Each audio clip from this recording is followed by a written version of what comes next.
Coucou tout le monde! Aujourd'hui, je vous fais une petite vidéo. Alors, c'est pas vraiment un tuto, c'est plutôt un exercice, on va dire. Voilà, en fait, je voulais faire une page d'art journal, et ça depuis très longtemps, mais en prenant des produits de manière aléatoire, et pour voir un petit peu, voilà, aller un peu plus loin dans la créativité. Et c'est vrai que c'était un bon exercice parce que parfois, on a envie de faire du scrap, de l'art journal, mais voilà, on a soit trop de choix, soit on sait pas par quoi commencer et puis parfois la créativité, elle est pas forcément au rendez-vous. Donc là, c'est un très bon exercice à faire, pour, voilà, pour vraiment déjà se faire du lâcher prise, hein, parce qu'il faut vraiment y aller, voilà, on prend les trucs au hasard et on y va. Donc là, c'est ce que j'ai fait. J'ai pris 2 pochoirs au hasard. Donc là, c'est celui que vous voyez là à l'écran, c'est le pochoir toile, mais il y en a un autre, c'est le méli-mélo. 3 planches de tampons, pareil, au hasard, hein, donc j'ai rien choisi du tout. Donc là, il y a la planche Zing Zing, il y a la planche Attitude qui fait partie d'une des dernières collections de Graffiti Girl, et puis la dernière, c'est la planche métal. J'ai pris pareil des matrices de découpe au hasard, donc c'était finesse et fleurinette. Et un peu plus loin dans la vidéo, j'ai fait la même chose avec des masking tape. Donc vraiment l'idée c'était de partir de choses que j'ai. Enfin voilà, c'est pas un choix que j'avais envie, hein, c'est vraiment au hasard. J'ai fait la même chose avec les Distress Oxide. Je les ai prises au hasard. Alors là, l'inconvénient, entre guillemets, c'est que faut vraiment que les couleurs aillent ensemble. C'est, ça peut, voilà. Mais faut jouer le jeu. Donc là, clairement, bon, du bleu, du rose, bon, pourquoi pas, à voir. Donc j'ai joué le jeu. Donc là, j'ai la Kirsch Flamingo pour le rose. Et ma brosse, elle devait pas être super propre là. Et puis la bleue, c'est la Chipette Saphir. Donc voilà, je commence clairement par travailler mon fond avec donc mes pochoirs dans un premier temps, et ensuite je tamponne avec mes Distress Oxide. Donc là c'est la planche métal, hein, donc j'utilise les petites chaînes. Et vraiment, là, quand j'ai fait cette page, je me suis dit, allez, j'y vais, j'ai pas envie de passer trop de temps là-dessus, donc ça c'est pareil, hein. Je dis pas qu'il faut se chronométrer ou se mettre un temps limite, mais à la limite, si ça peut aider, vous savez, un peu comme quand on était gamin à l'école et qu'on avait des dissertations à faire, on nous donne 15 jours et en fait on est carrément plus motivé la veille pour le lendemain, hein. Et ben là c'est un peu le même principe, se donner un temps. Là j'ai mis 35 minutes pour faire ma page d'art journal, et puis clairement on réfléchit pas, on y va. Et franchement c'est un super bon exercice, je vous le conseille. Après voilà, hein, la page elle vous plaît pas, mais au moins on tente des techniques, on tente des choses, on voit ce que ça peut donner. Là, à un moment donné, sur ma page, il y a eu une petite boulette qui s'est faite. Comment, voilà, faut la cacher. Et puis c'est du art journal, donc clairement, c'est le moment de s'essayer à des choses, à des techniques. Voilà, là j'avais pas envie de patouille, j'aurais pu, mais j'avais pas envie, donc je voulais quand même aller assez vite. Et donc voilà, c'est ce qui s'est passé. Là, vous voyez, par exemple, le masking tape, est-ce que ça va? Bon, de toute façon, j'ai pris ceux-là au hasard, donc j'y vais, hein, je les utilise. Donc voilà. Alors là, j'ai sorti, c'est les petits pinceaux de la planche Attitude, je les avais déjà découpés, donc ça, c'est voilà, ça c'est l'avantage de faire ces découpes un peu à l'avance. Et puis, pour faire mes embellissements, je me suis dit, bah tiens, pourquoi pas utiliser le portrait de la planche Attitude, là, et de m'en servir comme embellissement principal pour que ma page tourne vraiment autour du portrait, hein. Donc là, vous voyez, juste avant, en tamponnant, j'ai fait ma petite boulette, ma Versafine noire qui est tombée sur ma page. Et puis, alors là, c'est pareil, je pense que je vais investir là-dessus. J'ai mis un masking tape, voilà, de pas très cher pour faire le contour de ma page. Et le problème avec le masking tape là, c'est qu'il est plein de couleurs et ça nuit beaucoup à la page en fait. Quand on crée, c'est hyper enfin voilà, moi ça m'a embêtée. D'ailleurs même encore maintenant quand je regarde, quand je me suis filmée, voilà, ça nuit, je trouve, à la lisibilité de la page. Donc je pense que je vais en acheter, voilà, enfin du masking tape ou du scotch de masquage, hein, qu'on trouve dans les magasins de bricolage, du blanc. Je pense que ça va être plus sympa, plus facile aussi pour voir un petit peu ce qu'on fait et parce que là ça fait un peu trop fouillis et ça aide pas beaucoup. Bon ça c'est voilà, une note à moi-même. Après un conseil éventuellement pour vous aussi, je sais pas ce que vous en pensez.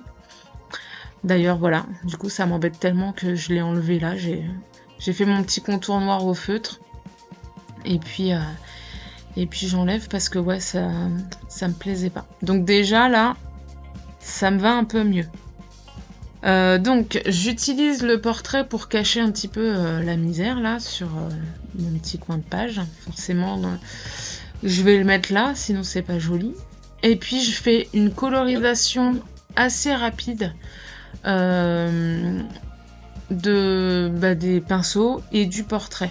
Alors là, les pinceaux, je vous montre pas en détail comment j'ai colorié parce que voilà, c'est pas que c'est pas intéressant, mais je vais assez vite, hein. Je fais voilà des petites nuances quand même, je mélange des couleurs. Donc là, j'ai fait au crayon de couleur Polychromos pour cette page-là. Et vraiment, je vais aller vite. Je veux pas me prendre la tête sur cette page. J'avais envie de scraper, mais je savais pas quoi. Mais voilà, j'avais envie quand même. Donc c'est pour ça que je me suis dit que j'allais faire ce petit exercice que j'avais en tête depuis très très longtemps. Donc c'était l'occasion. Donc voilà, je fais mes petits pinceaux. Je marque quand même un peu d'ombre, hein. J'essaye de mettre un peu de volume quand même. Voilà. Là, il n'y a rien de particulier. J'ai rien de particulier à vous dire de plus pour cette étape-là. Vous allez voir après, je vous ai mis en vitesse réelle la colorisation du portrait. J'ai voulu le faire parce que je me suis dit que ça pouvait être intéressant aussi pour vous, parce que vous savez, bon, parfois, là, c'est un portrait d'une personne, c'est pas comme certains tampons où c'est plus enfantin et donc il y a moins besoin de jouer sur les volumes. Là, je trouve que c'est un tampon qui est vraiment plus joli quand on le met en couleur. Là tout seul, c'est pas qu'il est pas joli, hein, enfin voilà, c'est un très beau portrait. On peut l'utiliser en noir et blanc pour donner un effet, mais c'est vrai qu'en couleur, le fait de le mettre en couleur, de mettre du volume, ça apporte une toute autre, enfin voilà, vous allez voir, hein. Donc là j'utilise des couleurs peau, donc c'est un rose orangé très clair. Vous voyez là c'est vitesse réelle, hein. J'ai pas mis beaucoup de temps à le faire. Donc je commence toujours par les couleurs les plus claires, quel que soit le type de crayon de couleur, parce que j'ai aussi investi il y a pas très longtemps sur des crayons de couleur à la cire pour voir la différence. Donc c'est vrai que ça c'est une autre gestion, mais ça se fait bien aussi, c'est pas non plus hyper différent, hein. Et puis comme l'aquarelle, je commence toujours par la couleur la plus claire. Après je dis pas que c'est la façon de faire absolument, hein. Ça c'est chacun voit comme il le sent. Donc là, j'ai fait le plus clair sur l'ensemble du visage. Et là, je commence à faire un peu plus foncé sur les côtés, au niveau du menton Et au niveau du cou, le cou, pour que le visage ressorte plus, il faut vraiment, marquer, l'ombre. Et pareil au niveau des arêtes du nez pour que ça ressorte un peu plus. Donc là, c'est, toujours un rose, alors un rose orangé un peu plus foncé. Donc faut vraiment, vraiment bien marquer, petit à petit les contours du visage et ensuite, au niveau du nez, le dessous du nez, les arêtes du nez, en dessous de la bouche, au niveau du menton et puis, le cou, vraiment lui, vous allez voir après, hein, le cou, c'est le foncer un peu plus.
Alors là, le crayon que j'utilise là, c'est pas vraiment un crayon de couleur, c'est un blender. Ça permet vraiment d'aider à faire les dégradés entre les couleurs. Donc je l'utilise beaucoup.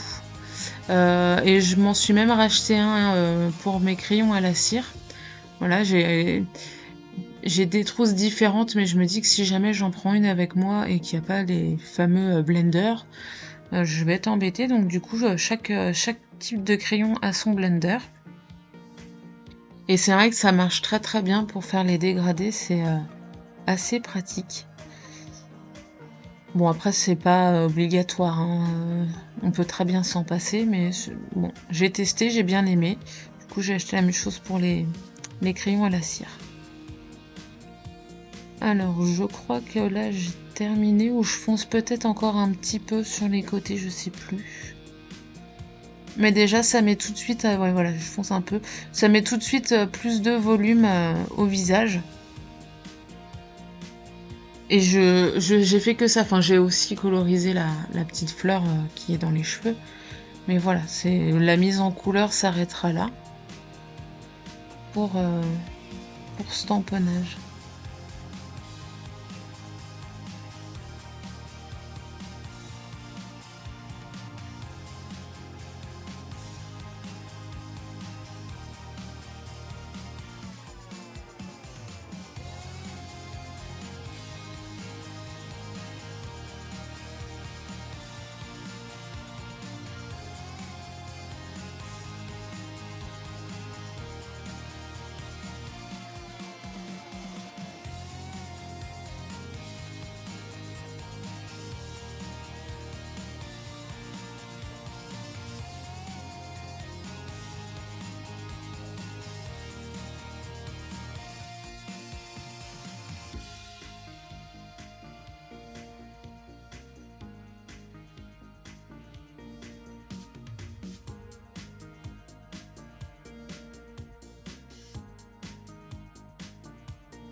Alors là je passe à la fleur.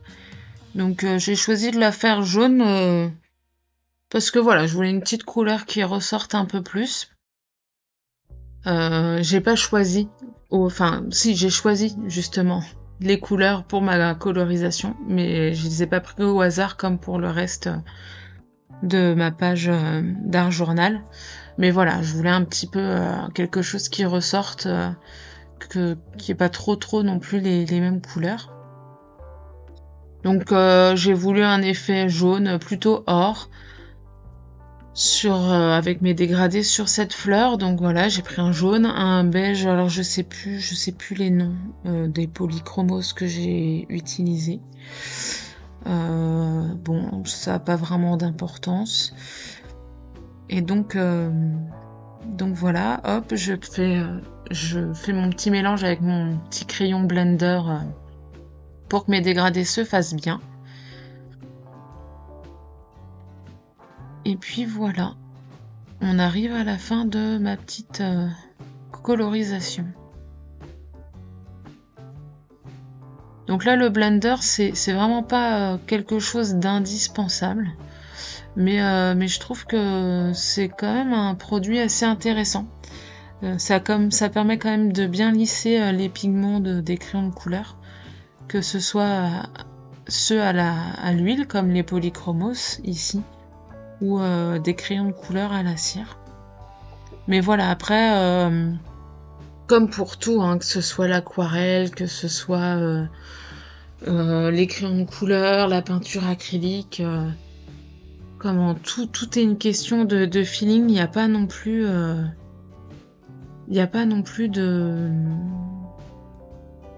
d'obligation. Enfin, c'est en pratiquant qu'on voit où on est à l'aise, comment on a envie de gérer.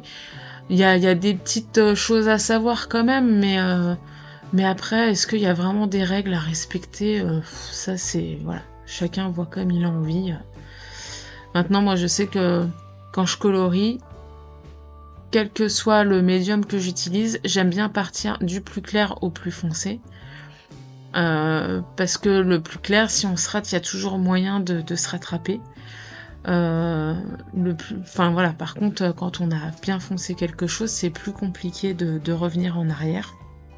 À part quand on fait de l'acrylique, puisque l'acrylique a un pouvoir couvrant qui fait que voilà, c'est possible. Alors, là ma page est presque finie. J'ai collé mes embellissements, mon portrait, les pinceaux, mais je trouvais que ça faisait vraiment hyper léger. Donc je reprends ma petite planche de tampon métal et puis on a des tamponnages qui font très bien office d'étiquette. Donc j'ai pris un tampon avec la Distress rose et un autre avec la bleue. Et puis ça me permet d'avoir des étiquettes, même si je mets aucun texte dedans, hein, puisque voilà, j'ai juste mis le mot grunge comme texte sur ma page, mais sinon c'est tout. Mais ça, voilà, ça remplit un peu la page, un peu plus.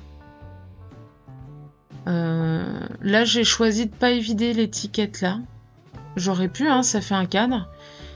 Mais voilà, ça permettait aussi de mettre un peu de blanc, parce qu'elle est quand même assez chargée.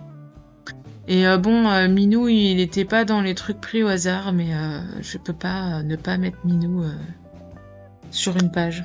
C'est pas possible. Enfin, j'ai déjà oublié une fois, mais voilà. Après, Minou, c'est Minou. Ah oui, et puis à la fin, j'ai quand même zappé que je voulais mettre des matrices de découpe. Donc, je découpe dans du papier blanc. Mon petit die finesse et mon petit die fleurinette en blanc, parce que voilà, comme j'ai dit tout à l'heure, la page est quand même très très chargée et un peu de blanc, ça fait pas de mal.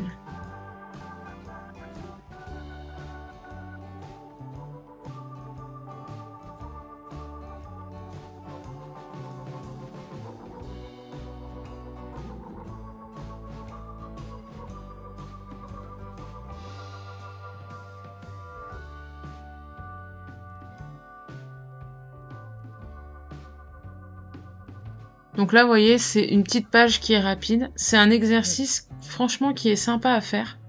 Et c'est vrai que des fois, quand on a des coups de mou, on a envie, mais on sait pas comment, ben ça peut être Ça peut être le bon compromis. Alors après, à l'arrivée, on n'est pas forcément super content, du rendu, hein, parce que voilà, le hasard ne fait pas toujours bien les choses. Moi là, ma page, je suis contente de l'avoir faite. Elle est pas moche, mais bon, je peux pas dire que je suis hyper, ravie, mais en tout cas, je suis quand même contente de l'avoir faite parce que, voilà, j'avais envie de faire quelque chose, mais voilà, fallait que ça sorte, il fallait que je fasse quelque chose, je savais pas quoi et là clairement, je suis partie, en total, lâcher prise et c'est vrai que, pour le coup, j'ai pas vraiment réfléchi, j'y suis allée et ça fait du bien. Donc voilà, ma petite page terminée. Si ça vous a plu, bah, n'hésitez pas à mettre un petit pouce, abonnez-vous à la chaîne si c'est pas déjà fait et je vous retrouve, tout bientôt. Ciao!